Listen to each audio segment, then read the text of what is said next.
I'm a little busted right now because I'm sick. Okay. And I know you're thinking, like, why are you sick? And it's because I went to Chromacopia.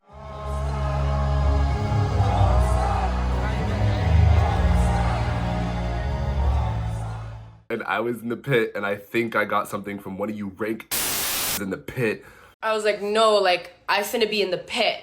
So, yeah. It's not COVID. It's nothing contagious. But yeah. I think she's contagious. Who had been saying that? Who said that? Who said that? Who said that? Now, it's like after spring break. So I kind of got back from my trip. I went to Pennsylvania and I went to New York. It was really fun. It was really fun. I really enjoyed it. 12 hours after my shift.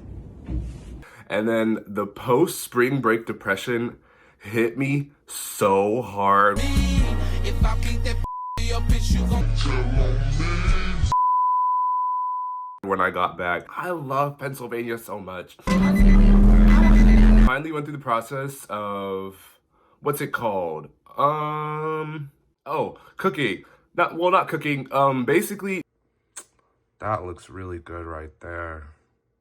That's the good stuff. Oh, yeah. Me and Aiden are gonna start like cooking now on our Cockpit channel. Yeah. Shut the f up. Yeah. Are you recording? Which is fun because I enjoy baking and I enjoy cooking, so I look forward to doing that. Bing, bada, boom. Love the dick.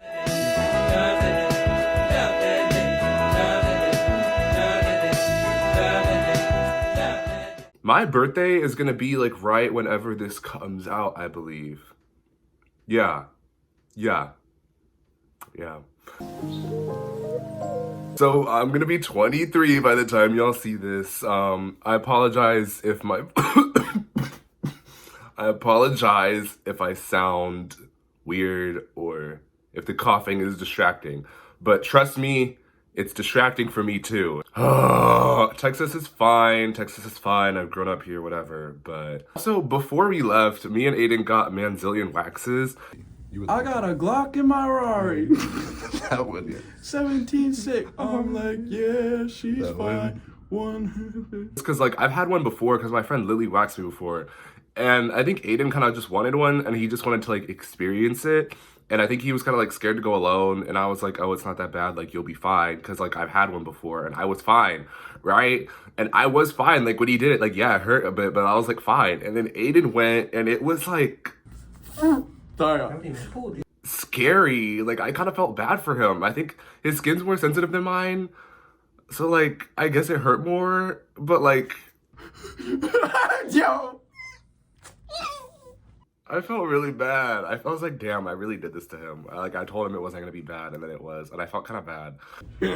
This is painful. So like, I feel like, honestly, I could be making more videos and stuff, and I could just be editing more, and my editing could get like way better, and I could do a lot more like Cockpit stuff with Aiden, because that stuff is fun. Like, I enjoy doing that stuff. It's one of my like creative outlets, and it brings me joy, it brings me happiness.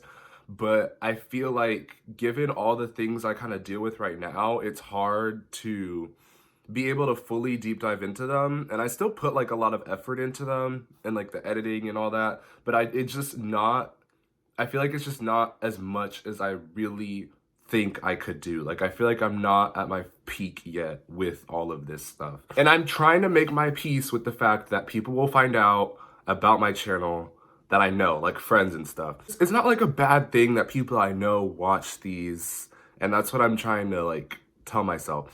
Because when I make these, I kind of just make them as little video diaries, and I kind of hope to like look back on them on the future for like future me, right? So like, I feel like there's a level of like personal in these that I just like don't really talk to like my friends about or stuff like that, and it's like my space. So sometimes when I think about people from like work or just like other people that I don't necessarily really talk to, but like I know them watching these, it does kind of sometimes put a sour taste in my mouth. It just feels like in a weird way an invasion of privacy, which is stupid because I'm technically posting these to the internet, right? But like, I don't know how to explain that feeling. I really hope it makes sense for other people who just get it, because I'm trying to put that feeling into words and I feel like it's really hard. I tell certain people about it because there's some people that I'm like, oh, that's cool. I'm fine if they watch them. You know what I mean? But there's a lot of other people that I'm just like, yeah, they're cool, but I don't really want them to know me like that, you know? And the other thing was that before I started like doing these, creativity as a job kind of scared me in a way.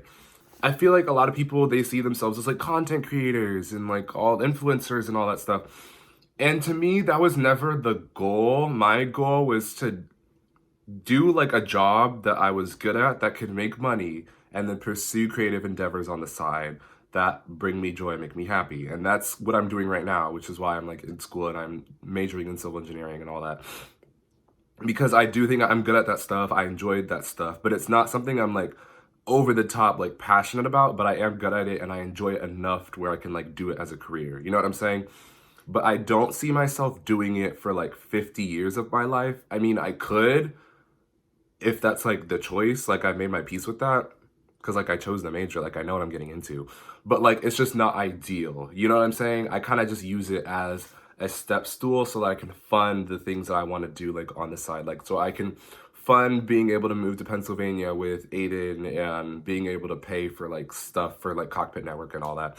And being able to like have all these creative things that I really enjoy that bring me happiness, you know? Cause I want to get like a better camera and all that. And I want to get like more professional like software, things like that. And those all cost money and those all take a lot of time.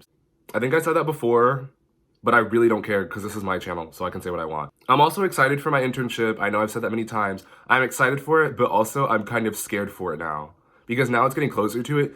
And I've had this feeling where sometimes I feel like I'm a fraud, you know, because as it's getting closer to it, I know that I worked really hard and I know I'm qualified and everything. Like, I know that. But for some reason, after like spring break and all that, I realized like, even if this place offered me like a full-time position, I want to move to Pennsylvania and do all these other things. So like, would I even accept that position? Like, how would that even work? So like, maybe there's no point to me like doing the internship at all. But like, obviously that's not true because I can use that experience for like other jobs and everything. And I feel like I've definitely said that before, but I'm gonna say it again so that when future me watches this, he'll know if I was lying or if I was telling the truth. I've kind of been like in the whole gay dating scene of like Tinder, Bumble, and like Grindr. Oh my God, is this who we are? Is this what we represent? And I realized that gay dating, sometimes, like my personal opinion from like my experience, sometimes it just feels like gay hookup culture and like one night stands or like being with a guy and thinking it's gonna go somewhere and then it doesn't. And that stuff's really like annoying. Let it out. Let it out.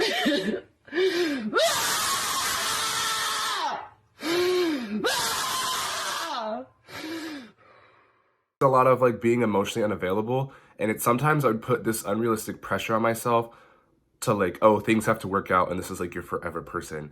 And I don't know where that was coming from because I've definitely participated and been a part of gay hookup culture, and I've had my moments where I've been like probably like rude and I didn't really realize it, or like, oh, I slept with a guy and I didn't like call him back or something. Not call him back because I don't call people, but you get the point. I'm kind of tired of it, and I didn't realize how much I was like participating into it because I felt like I was supposed to be doing that like at the time, because any single time I talk to other gay men or like their experiences about like dating and stuff, blah blah blah, it'd always be like the same kind of like story, and I'm like, oh, so this is normal, this is what I'm supposed to be doing, but it just didn't feel like me and it wasn't really what I wanted to do, but I felt like I should have been doing it. And I didn't really appreciate that as time went on. It just made me feel bad about myself. It made me feel more like depressed. It made me self-conscious in a lot of ways. Future Corey is gonna like kill me, so Beyonce! I mean, he's not, but you know what I mean. Literally gone this, oh my God, like I can't.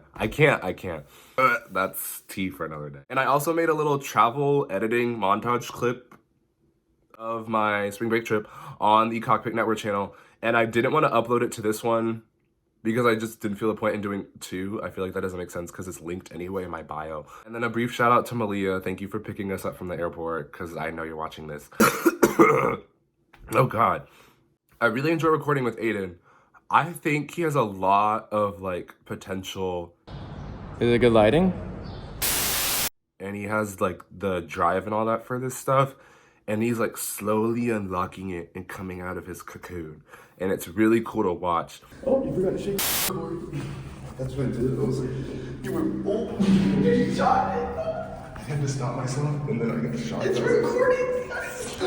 Because I think when you're around the right people, they kind of bring that side of you out. And I think maybe he wasn't surrounded by like, or maybe he was, or maybe it was just, I don't know. But I think being surrounded by the right kind of people will bring that energy out of you. Because I do feel like sometimes, like when I started doing Cockpit with him, I was genuinely worried. Because at first I was like, I kind of have my own like creative ideas and I did things my way. And I was just like, I don't want them to clash. And then there's like this awkward tension and then it like fails. You know what I'm saying? But when I was editing that spring break montage video, he sent me like a 10-minute clip of like the edits and stuff that he wanted to make to the video after I already edited it. Did I just say edited it? Edited it. Love the dick.